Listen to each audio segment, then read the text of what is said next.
Welcome to steno dictation. Dictation 5 second बाद शुरू होगा। स्टार्ट।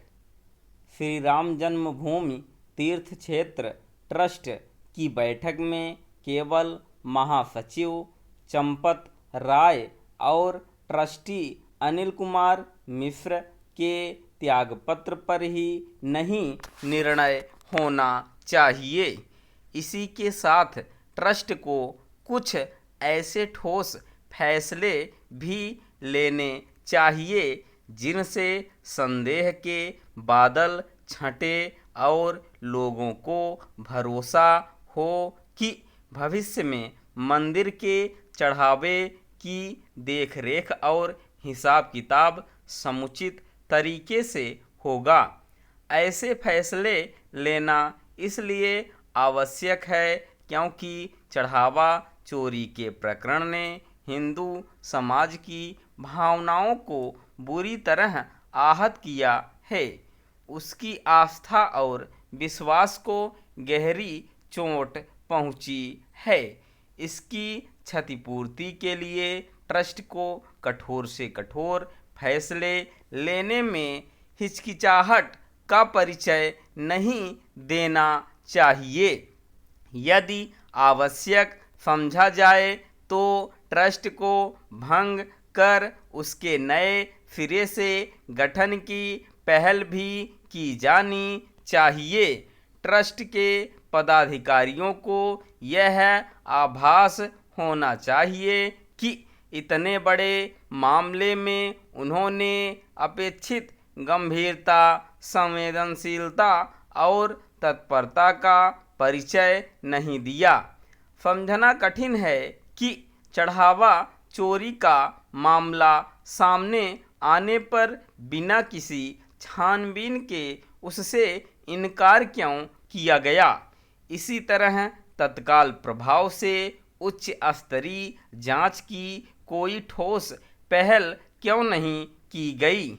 वास्तव में ऐसे एक नहीं अनेक सवाल हैं जो ट्रस्ट के पदाधिकारियों और उनकी कार्यशैली को कटघरे में खड़ा करते हैं।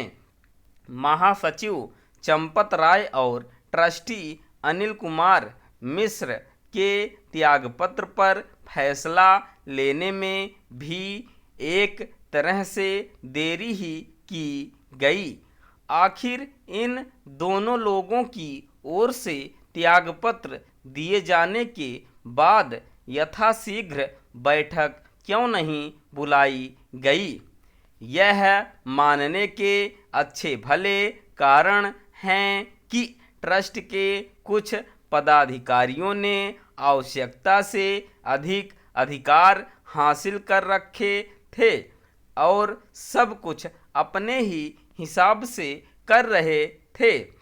इसी तरह ऐसे किसी निष्कर्ष पर पहुंचने के भी पर्याप्त कारण हैं कि ट्रस्ट के सभी पदाधिकारी समान रूप से सक्रिय नहीं थे और कुछ ने किन्हीं कारणों से स्वयं को निष्क्रिय अथवा अलग थलग कर रखा था।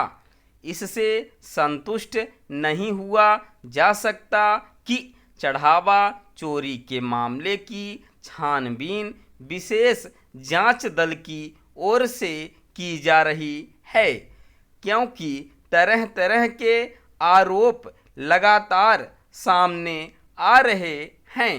इन आरोपों से ट्रस्ट की छवि धूमिल हो रही है।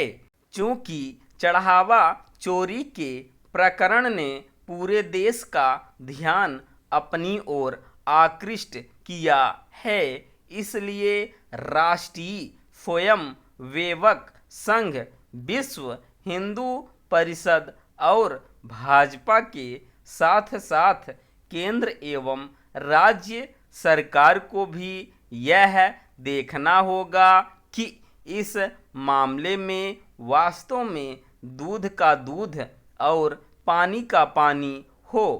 आवश्यकता केवल इसकी नहीं है कि भक्तों के दान की राशि का हिसाब किताब सही तरह से हो, बल्कि ऐसी कोई व्यवस्था बनाने की भी है कि दान राशि का उपयोग किन कार्यों में किया जाएगा। स्टॉप।